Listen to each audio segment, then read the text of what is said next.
Into the Dark. Episode 4, halfway through the season. Spoilers ahead, obviously. Let's talk about that. This is a very filled episode. I have quite a lot of notes here, so I'm going to try to go through them in a somewhat timely fashion. We start right away with Aang and Iroh in jail again. The first time they met in this show was when Aang was captured and in jail, and now they're both in jail. And they're seeing each other again. I feel like this might be a motif that we're going to see more often. I also just realized that the way Iroh gets out of this, and that is then later confirmed in the episode, not by being let go by King Boomy because of some White Lotus stuff, that was an idiotic idea.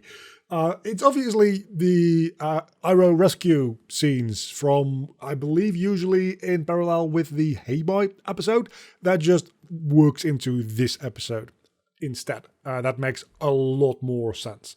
Zuko even has the silent moment between going to capture the Avatar and going to release or rescue his uncle, except this time it's not a silent moment because he's infiltrated into Amashu as an Earth Kingdom guard, and there's literally like a commander standing there saying to him, "And what are you going to do?" So any subtlety that scene originally had in the original series is entirely gone. That's just very on the nose. At the very end of the episode, we do still get a similar scene, which is a lot more subtle, where Iroh is wounded because he got wounded in the fight against the Earthbenders, and Zuko sees Appa flying overhead and decides, let's just chase that later. Right now, I gotta get Uncle Iroh back to the ship where he can heal up and he will be okay. So that moment still exists, but the actual moment of like an important decision, the do or die decision in this story for Zuko, all the subtlety is just ripped right out of it. Also, Iroh in the jail cell is not too into Earthbenders. They say a lot of Earthbenders are ruthless and Earthbenders this, Earthbenders that. It kind of makes a lot of sense that Iroh isn't deeply into Earthbenders with what we know his backstory to be, and this episode actually expounds a little bit more on that rather than waiting halfway through book 2 to talk about that, which is kind of nice because filling in those edges around Iroh earlier on is a very, very good thing. What combination of episodes actually is this? We've got that plot line from the Hey Boy episode, which I don't know the name of off the top of my head. We've got the King of Amashu, of course. We have Aang and Boomy in that story. We also have the Secret Tunnel episode thrown in there because it actually makes a lot of sense. They're in Amashu. Usually the Secret Tunnel leads to Amashu. It makes way more sense for those tunnels to be tunnels in the mountain under Amashu to get around in Amashu itself, because that's where the city was built, with the story of two lovers, which in this case is two women, if I got that correct, which is just Netflix, like the gay quota, is those characters. They made one of them a woman, so now they're lesbians. Sure, I guess. I don't really feel like that was necessary, but that's just kind of what Netflix does, so sure, it also doesn't bother me. They're not like major characters, it doesn't really impact anything, so sure, why not? So Iroh gets taken away out of his jail cell to be transported to the pit, which is a labor camp from which nobody is ever returned. Should we just start counting war crimes now? Should we start doing that? Because that's a thing in the Avatar fandom where everybody's like, oh, Iroh's a war criminal. Oh, Azula's a war criminal. Azula probably actually is. Everybody's a war criminal, and then people go back on, actually, Sokka technically also a war criminal because he used that hot air balloon with the Fire Nation on it at some point. I'm pretty sure if you have a labor camp from which nobody returns, that's classified as a war crime, because that is at that point just a concentration camp. So I don't think that's okay. Moving back into, I don't even think Boomy and Aang are the main focus of this episode, to be honest. I think it spends its time pretty equally between the three storylines, that being Katara and Sokka going into the secret tunnel. Yeah, you get what I mean. You have Aang and Boomy, which is honestly the C plot in this, not a lot happens there. And then I argue probably the main plot, like the A plot here, is Zuko and Iroh in this one, which I like because I like both Zuko and Iroh very, very much. But going back to Bumi and Aang for a moment, we have the usual introduction to Bumi being all wacky and weird, and honestly, he's spot on. He's a little less all over the place. He's still crazy, but he doesn't feel like he's snapping at any given moment. He feels a little bit more in control. Aang gets who he is straight away, though. So it's not the reveal at the end of the episode like, who am I? I am Bumi. And that gets me back to the point, which I've talked about a few times by now, that this show is made for people who know the original show. Because having that reveal and that puzzle of who this guy is doesn't work, because the creators of this show know that the people watching this will know who Bumi is. So they just do away with that right away, and instead they can focus on a different lesson for Aang to learn. Not to think outside the box, because Aang can already do that. Instead, the lesson here is more about his Avatar journey and the difficult decisions that he will have to make. Because Bumi as a character gets a little bit more depth here as well, having been through the entire 100 years that Aang was just out of action, right? So he got a little jaded over that time, because he's been through the entirety of the 100-Year War, which is, especially as a leader, probably quite stressful. One of those things that he's trying to teach Aang is to always be on guard and always expect that the journey for the Avatar is not going to be an easy one, and he does that by booby-trapping him with the growing crystals. And at this point, Aang frees himself with, I presume, airbending, but it's not clearly enough not earthbending at this point. And this happens once or twice in the episode where Aang does some stuff with avoiding or redirecting Earth, and since it's less stylized because it's live action, right? You don't have those very obvious blue blasts of air like you have in the cartoon, so it's not always obvious enough that something is airbending and not earthbending, and that kind of harkens back to something that I've been saying for well over a decade at this point, and that is we see Aang dealing with like very big rock type things and earth type things using only airbending, even in the cartoon. So when Aang has difficulty earthbending, the first thing I think is, does he really need it? And the answer is, yeah, he does, obviously. But he can just like pulverize giant boulders that the Fire Nation throws at him with a simple air blast. So is it really that important? And this episode kind of also does that, where you would assume that if you're encased in those crystals, just airbending your way out wouldn't work. But it can't have been earthbending, because at that point, if this is earthbending, we haven't even seen Aang waterbend yet. At this point in the story, you would expect Aang to have been doing some waterbending, but we haven't had the pirate episode, so we haven't had the whole dynamic with Aang being a more natural talent at bending and overshadowing Katara. And Katara's actually getting pretty good at waterbending, but we haven't seen Aang do it at all yet, aside from the Avatar state at the very beginning when he goes into the iceberg. So him doing earthbending wouldn't make any sense, and that would then also potentially ruin something in Season 2 when he needs to try to learn earthbending and he just can't move Earth at all. So it's not earthbending. That doesn't make any logical sense, but it's not visually obvious enough that it is airbending. And I honestly don't know how you solve that other than just more dust in the airbending. In the secret tunnel part of the episode, Katara and Sokka are having a bit of a shouting match where Katara's like, dude, shut up about Dad putting you in charge. Number one, we're not in the South Pole anymore, so that really doesn't matter. Number two, you are not our father. You are not Dad. Shut the fuck up.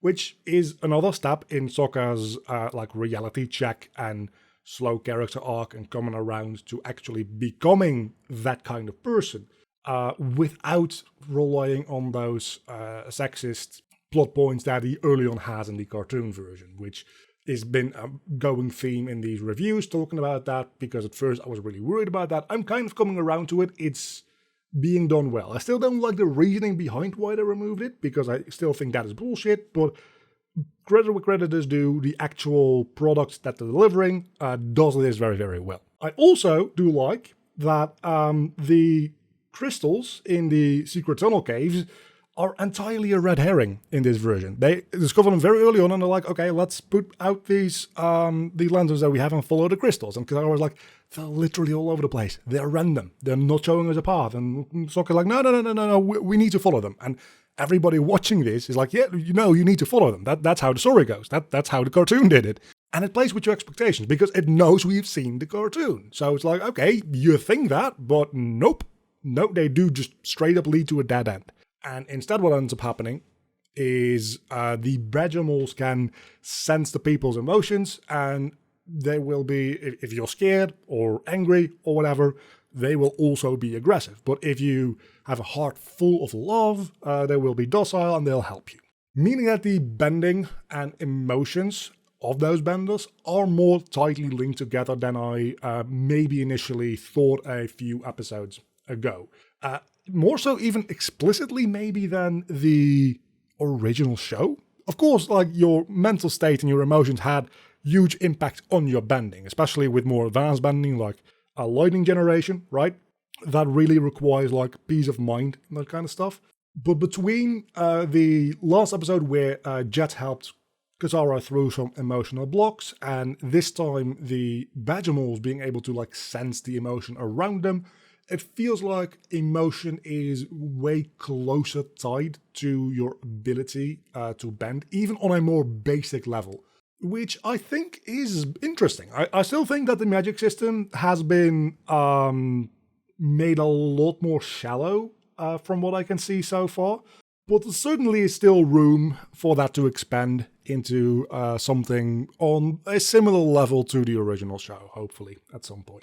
Side note, live-action Badgermoles are terrifying. That didn't help that they were only underground in like dimly lit blue light, but they were terrifying. Let's move over back to what I think is the main story. We haven't much talked about that, and that is Iroh being transported from Amashu to the pits. Not even to Ba Sing Se, it's just like to literally a concentration camp. And Iroh has a scene here with a Earth Kingdom soldier, which works really well because the Earth Kingdom soldier is like, yeah, I had a brother working in Ba Sing Se as a sentry post. The night that you burned that part of the wall down, there wasn't even a body left to bury. He just got absolutely incinerated. And you can see that Iroh is not proud of that. And this is actually where we then also after that get a flashback to Lu Ten's funeral. We get the name drop for Lu Ten, we get this entire backstory on what happened, more or less, this early on into the show. And initially that seems like, maybe it's a little bit too early, but what I do like is that this shows, first off, Ozai going up to Iroh, saying Lu Ten will live on as a legend in Fire Nation history. He has given his life for the greater good, for the good cause, right? And then Zuko follows that up, saying you and Lu Ten, Uncle Iroh and Lu Ten, should be honored to have been allowed to die in service of the Fire Nation. And then Zuko goes to leave and stops and comes back and shows Iroh, instead of the face of the Fire Nation, the routine, the propaganda of the Fire Nation, he shows him actual humanity and love. And all the while he is doing this, there's a soft instrumental version of Little Soldier Boy playing in the background, which slowly morphs into a more orchestral version of the song. And I am fairly confident that we're probably not getting a Tales of Ba Sing Se, so this is likely the stand-in moment for that to make you cry. And honestly, even like now talking about it, like I'm feeling the feels. Like there's a couple of moments in Avatar that after all these years still make me feel a knot in my stomach, and both of them are Iroh moments. They are the Little Soldier Boy moments and the moments that Zuko comes back to Iroh at the very end in the finale, and Iroh doesn't even forgive Zuko, right? There's nothing to forgive because he was never angry with Zuko. He was just sad. And that scene always... Anyway, that's an entirely different topic, which if this show gets that far, we'll talk about in a review of season 3 in like 5-6 years from now.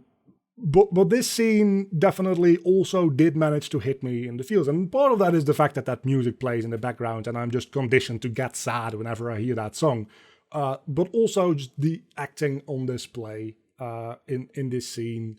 The writing, the fact that Zuko breaks through the Fire Nation rhetoric for a moment and shows actual humanity. It's really good and really touching stuff. And this is the kind of stuff that I expect from Avatar. This is the kind of quality storytelling, quality characterization that I watch this stuff for. I've been very critical of a couple of things, even within this video. I've disliked a couple of things in previous videos, specifically episode 2. I wasn't a huge fan of things, but now about halfway through, I do feel like while this might not in the end entirely be on par maybe with the animated show, because that is damn near perfect. Like the first season has some problems, for sure, but the animated show is one of the best shows ever created. I did never expect to go into this to get an experience on that level again. That's just not reasonable to go in with that assumption. I am being blown away by, on a technical level, how well executed most of this is, on a lore level, how decently it holds together, and on an emotional level, how much it manages to resonate, with me at least. That entire stuff out of the way, let's finish off where the episode itself also finishes off, which is with Aang and Bumi. They still have their fight as one of the tests that Bumi does, and this time it's not so much about subverting expectations and learning to think outside the box. This time, the reason Bumi has this fight with Aang is to instill in him that as the Avatar, you're going to have to make difficult decisions. We're 100 years into this war. You can't just be goody-goody two-shoes. You can't be the pacifist. The exact issue that Aang has in the finale episodes of the original show, which were in character, but also kind of came out of nowhere there. At least here it is being brought up.